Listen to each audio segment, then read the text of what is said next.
Hello and welcome back to the Pitt Resource Connection. I'm Mary Smith, the host, and we're now going to be talking with Lauren Swain from the Easter Seals UCP. Tell us what UCP stands for. It's for United Cerebral Palsy. Okay. And at one time, Easter Seals and UCP were two separate organizations, were they not? Correct. And we have joined with Virginia. So Easter Seals UCP is actually statewide of North Carolina and Virginia. That's quite a big space, isn't it? We have regular Easter Seals in other states, but we have partnered with Virginia. So what is it that you do in the organization? My role in the agency of Easter Seals is Program Manager of Mental Health Services. We have other areas such as developmental disabilities, support employment, but my role is solely over the mental health services of North Carolina, of Greenville. Greenville. And so what do you do? I mean, when you say you're over the mental health services, I mean, are you providing mental health services to the children? My main direct contact with community is through assessments. I do assessments there. My main role is to manage the programs, to manage each area. We're actually responsible for creating budgets and keeping track of our finances, and I do a little bit of everything. But I love it, the hiring process, and it's great. I love my job. So what kind of services are you all providing there? Right now we actually have child placement program, which some refer to that as therapeutic foster care, and we also have MST, multisystemic therapy. And we also have IFT, Intensive Alternative Family Treatment. That program is very new. It's actually a pilot program. And we also have post-adoption that goes along with child placement program for when the child is adopted. And we provide services to help with that process, the transition. And we also have community respite. A lot of people don't know we have that program. And I think that covers it. So tell me about the children that are there. What kind of situation are they in to be a part of your Easter Seals program? For the most part, they have a mental health diagnosis. With the child placement program, they are, I guess I should say they're not as severe. They're more of the mild cases, but they do have mental health diagnoses. We have different levels of care, working all the way up to MST, which is probably with our most severe population, and that's age 12 to 17. So what is MST again? MST stands for multisystemic therapy, and when you think of, well, what does that mean? It basically pulls from different systems of a child's community. It could be the peer influence, it can be the family influence, the environment such as safety risks. For example, if a child, we'll call him Johnny, he steals regularly from the convenience store, we may take a look at, well, what's contributing this? What's driving this behavior? And it could be the group of people he hangs out with after school. So all kind of different systems that we actually work with to decrease those severe behaviors. Okay. But they have to be diagnosed by a doctor prior to coming to your program? I mean, or do you all do that diagnosis? With our assessments, we do the diagnosis process. With licensed professionals, they're able to do that. We pride ourselves in the fact that we have a very quick turnaround time. So we'll get those on its way. Within 2 business days, the therapist is going to have, or the assessor/therapist is going to have their piece done in 2 days, and then make sure it's reviewed and approved. So we pride ourselves in that. So the services that you're offering, are they free, or is there a fee? Is it a fee-based kind of a thing, or Basically, with everyone that comes in, for the most part, we see Medicaid, which we do take Medicaid. There is some funding available with our IFT program right now. There is some funding available for the IPRS, but for the most part, we see Medicaid-funded individuals. We don't see too many folks that pay out of pocket, but we accept Medicaid. We don't have outpatient right now that would typically work with the Blue Cross Blue Shield. We are trying to develop outpatient program in the future, but that's a project in the future. Right. So how would somebody know to get involved with your program? We actually have a website that you can find us at www.eastersealsucp.com. You can give us a call at our number 252-353-8001. If you want my extension and reach me directly, that's my extension is 1324. You can always, and oh, by the way, let me back up. On our website, we have a list of locations with programs that are available in that area. So we're not just in Greenville. I mean, we're all over, and you can see, for example, to see if MST is in your community, across the state, and that's your go-to point. And of course, you can always come by our office as well, 600 Lindale Court, Suite F, Greenville, and we are behind the Moe's and Food Lion, so right down the road from Red Cross. So. Okay. Gotcha. Yeah, in the office park. So I've seen that program on Greenville Boulevard that says Easter Seal. How is that different than where you are? Easter. Isn't it Easter Seals there too?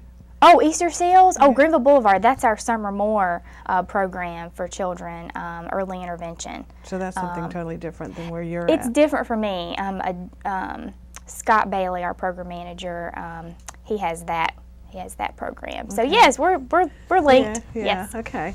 So that's what I think a lot of people have seen that program as they're driving by to the mall or wherever. Exactly. That was the first thing I saw when I came to Greenville, and I worked with Easter Seals several years ago, and I'm back with Easter Seals now, but it was exciting to see that there were opportunities in Greenville because I've transferred around the state.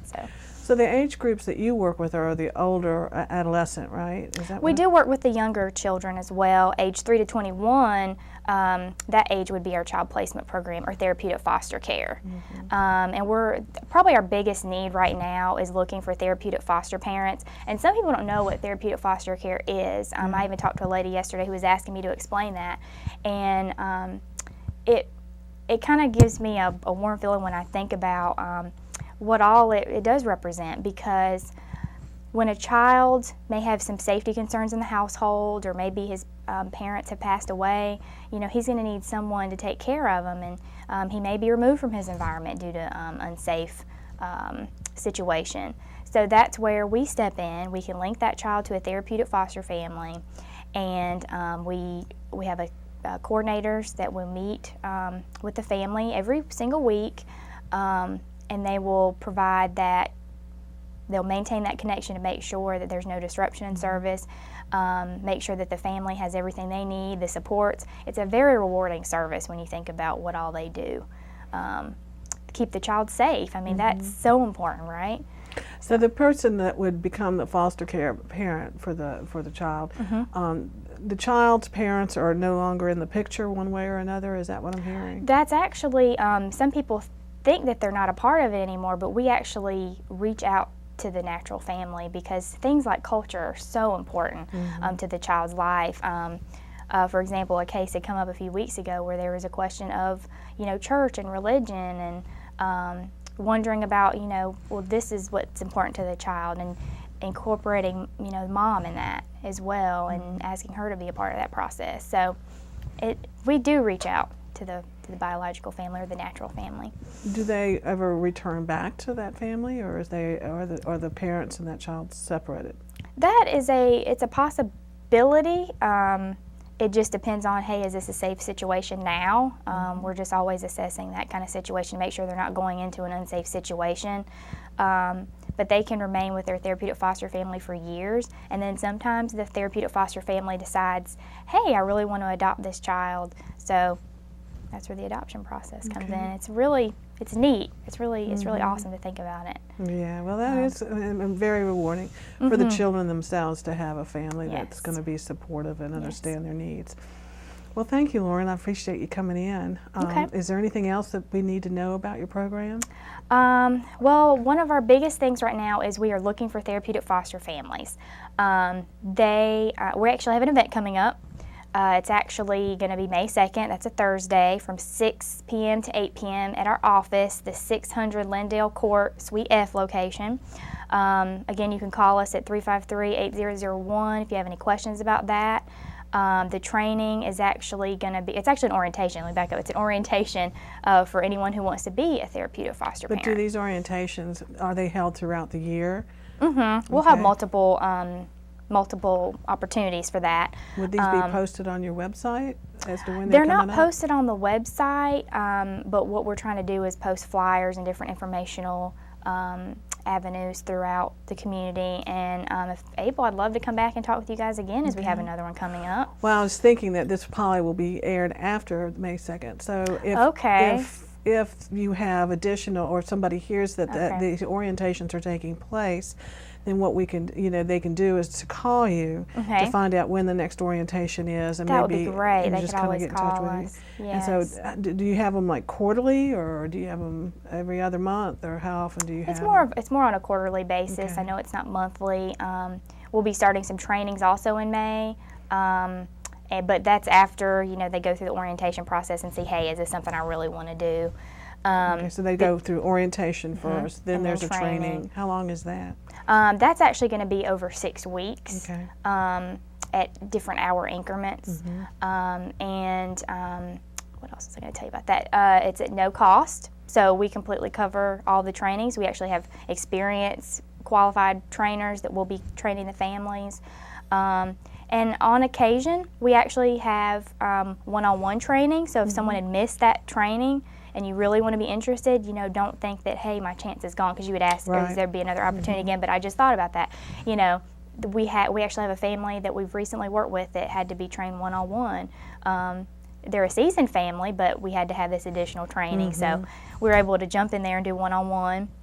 And I guess the other thing is just making sure the community knows about community respite. If a parent or family is really overwhelmed and needs a little bit of break, maybe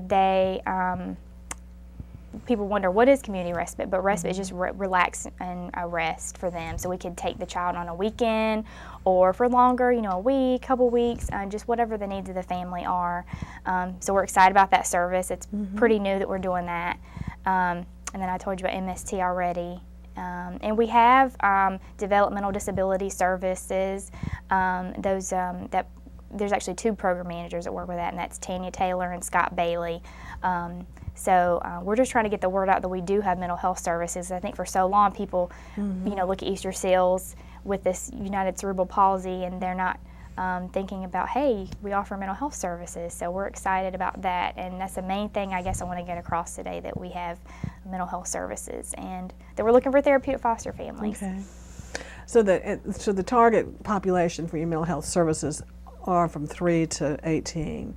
And then the therapeutic, is there an age beginning point for your foster care families? Oh, that was age 3 to 21. 21. And we actually have a program called IFT, and that age group is 7 to 18, and that has the therapeutic foster family with the severe population. So if the child is too severe in his behaviors, maybe a lot of aggression, oppositional, defiant on a severe level, then that may be a service that they could benefit from. And IFT is intensive alternative family treatment. And it is intense because you do have a therapist that comes in, you get the weekly therapy, you have the coordinator, very similar to therapeutic foster care, but yet you have that therapist component. You have a little bit more documentation, such as behavior checklists that you'll check in with the family every single day. And it's for children who are at risk of out-of-home placement, or they've already been placed out of home, they need a foster family. And then also if they're stepping down from the hospital or a higher level of care. So I completely forgot to mention that program, but it is, it's brand new, it's a pilot program, and we have been asked, Easter Seals has been asked to do it. So we are the only agency right now providing that in our community. But again, our biggest need is finding the families. Okay. So. Great. Well, thank you, Lauren. I really appreciate you coming in, and it sounds like a lot of really good things are happening there. And once again, we have somebody out there helping our kids to try to make it through this life, so we appreciate it. We love what we do. We have a great community director who's supportive. It's a very positive environment, and I think that translates to the community, the message that you send out by your internal process. So. Absolutely. Okay, well, thank you so much. Thank you for having me, Mary. Sure enough, and we want to thank you all for watching the Pitt Resource Connection.